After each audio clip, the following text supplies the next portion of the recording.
అందరికీ మరణాత మరొకసారి దేవదేవుని యొక్క నామం మీ అందరికీ కృపా సమాధానములు కలుగును గాక. ఆమేన్. ప్రియమైన దేవుని పిల్లలారా, మరి ఆది కాండము 10వ అధ్యాయమునకు స్వాగతం.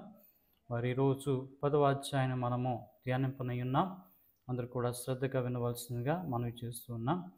మరి ఈ అధ్యాయంలో ప్రాముఖ్యముగా మనము నోవాహు యొక్క వంశావళి, షేము, హాము, యాపేతు అనువారి యొక్క బిడ్డలు, కుమారుల కుమారులు ఏ విధంగా మరి వారు కనిన వారై ఉన్నారో వారి యొక్క వంశావళి అంతయు కూడా నోవాహు గారి యొక్క వంశావళి మరి ఈ గ్రంథమందు ఇవ్వడం జరిగింది. మొత్తం 32 వచనాలు 10వ అధ్యాయంలో ఉన్నాయి. మనం ఒకసారి తెలుసుకుందాం. నోవాహు యొక్క ముగ్గురు కుమారులు ఉన్నారు: షేము, హాము, యాపేతు. కనుక యాపేతుకి మరి కుమారులు గోమెరు, మాగోగు, మాదాయి, యావాను, తూబాలు, మేషేకు, తీరస్సు అనువారు. వీరు యాపేతు యొక్క కుమారులు. మరలా యాపేతు కుమారుల్లో నుండి గోమెరు కుమారులు అష్కనాజు, రిఫాతు, తొగర్మా అనేవారు. మళ్ళీ దాని తర్వాత వారిలో నుండి యావాను కుమారులు ఎలీషా, తర్షీషు, కిత్తీము, దదోనీము. ఓకే, ఈ యొక్క పేర్లు మనము ఇలా చదువుకుంటూ వెళ్తే చాలా పేర్లు ఉన్నాయి. మరి మనం ఒకసారి ఈ యొక్క అధ్యాయం చదువుకుంటూ మరి అధ్యాయం మనం అర్థం చేసుకుందాం. ఇది నోవాహు కుమారులకు షేము, హాము, యాపేతు వారి వంశావళి. జలప్రళయం తరువాత వారికి కుమారులు పుట్టిరి. జలప్రళయం తర్వాత మరి షేము, హాము, యాపేతు అనే వారికి మరి దేవుడు కుమారులను అనుగ్రహించారు. అందులో యాపేతు యొక్క కుమారులు పేర్లు గోమెరు, మాగోగు, మాదాయి, యావాను, తూబాలు, మేషేకు, తీరస్సు అనువారు. కనుక ప్రియమైన దేవుని పిల్లలు, మరొకసారి గోమెరు, మాగోగు, మాదాయి, యావాను, తూబాలు, మేషేకు, తీరస్సు అనువారు. వీరందరూ కూడా ఎవరు అంటే యాపేతు యొక్క కుమారులు. మళ్ళీ యాపేతు కుమారుల నుండి గోమెరు కుమారులు అష్కనాజు, రీఫతు, తొగర్మా అనువారు. దాని తర్వాత మరలా యావాను కుమారులు ఎలీషా, తర్షీషు, కిత్తీము, దదోనీము అనువారు. వీరి నుండి సముద్ర తీరమందుండిన జనములు వ్యాపించును. వారి వారి జాతుల ప్రకారం, వారి వారి భాషల ప్రకారం, వారి వారి వంశముల ప్రకారము ఆయా దేశంలో వారు వేరైపోయిరి. కనుక మరి యాపేతు యొక్క బిడ్డలు మరి సముద్రం అంతయు కూడా మరి ఆ ప్రాంతాల్లో వారు వ్యాపించి వారి భాషలను బట్టి, ప్రాంతాలను బట్టి వారు వేరుగా మరి వేరు వేరు ప్రాంతాలలో వారు మరి స్థిరులై వారు జీవించడం అనేది మనం ఈ యొక్క అధ్యాయంలో 5 వచనాల్లో మనం చూస్తున్నాం. తర్వాత హాము కుమారులు కూషు, మిస్రాయిము, పూతు, కనాను అనువారు. కనుక హాము యొక్క కుమారులు ఎవరండి అంటే కూషు, మిస్రాయిము, పూతు, కనాను అనువారు. వీరు దాని తర్వాత వారిలో నుండే మళ్ళీ కూషు కుమారులు షెబా, హవీలా, సప్త, రయామా, సప్తాకా అనువారు.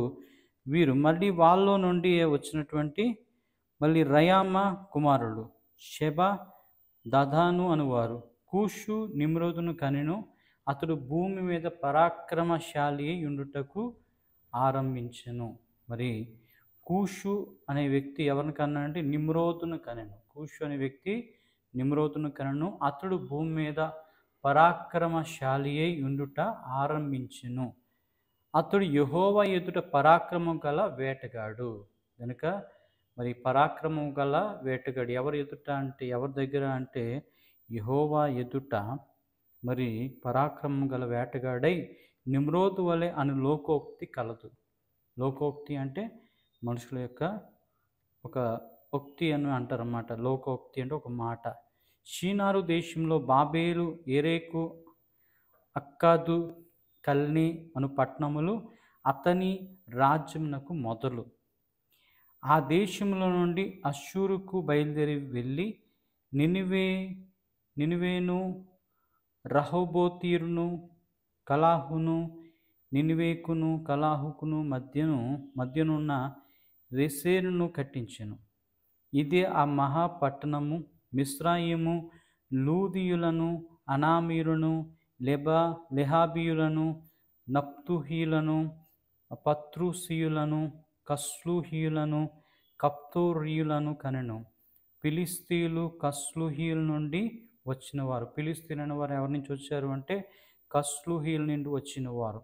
కనాను తన ప్రథమ కుమారుడకు సీదోనును, హేతును, యోబూసీయులను, అమోరీయులను, గిర్గాషీయులను, హివీయులను, ఆర్కీయులను, సీనీయులను, అర్వాదీయులను, సెమారీయులను, హమాతీయులను కనెను. తర్వాత కనానీయుల వంశములు వ్యాపించును.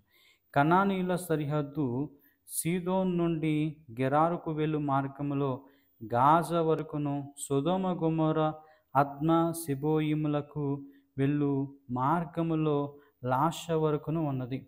వీరు తమ తమ వంశముల ప్రకారము, తమ తమ భాషల ప్రకారము, తమ తమ దేశములను బట్టి, జాతులను బట్టి హాము కుమారులు. వీళ్ళందరూ ఎవరండి అంటే హాము యొక్క కుమారులు. పైన చదవబడినటువంటి పేర్లన్నీ కూడా హాము యొక్క కుమారులు. మరియు ఎబేరు యొక్క కుమారులందరికీ పితరులను పెద్దవాడైన యాపేతు సహోదరునకు షేముకు కూడా సంతానం పుట్టెను. షేము కుమారులు ఏలాము, అష్షూరు, అర్పక్షదు, లూదు, అరామను వారు.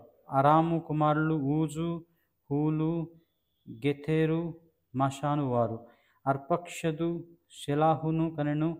షెలాహు ఎబేరును కనెను. ఎబేరుకు ఇద్దరు కుమారులు పుట్టిరి. వారిలో ఒకని పేరు పేలేగు.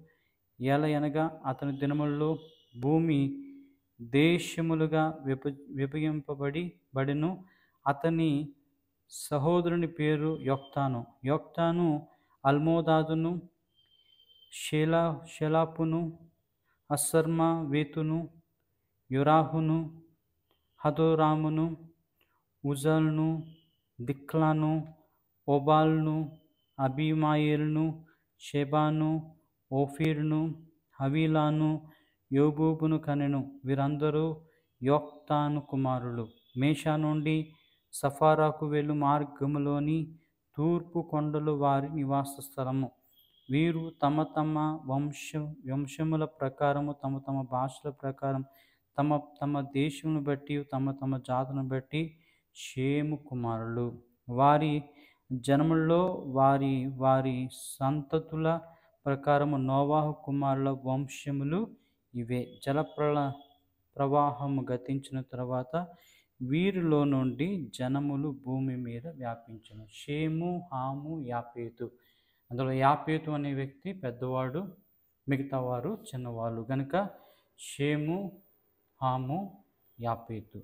కనుక వీరి యొక్క మరి వంశావళి మనం చూస్తూ ఉంటే మొట్టమొదటిగా మరి యాపేతు కుమారులు మనము చూసాం. యాపేతు కుమారులోంచి కుమారులు మరి వచ్చుట మనం చూసాం. అలాగే దాని తర్వాత మరి ఈ విధముగా దేవుడు మరి వంశావళి, నోవాహు యొక్క వంశావళి, వీరిని బట్టి అనేక జనములు, అనేక భాషలు, అనేక ప్రాంతములు, అనేక దేశములు అనేవి ఏర్పాటునకు వచ్చాయి.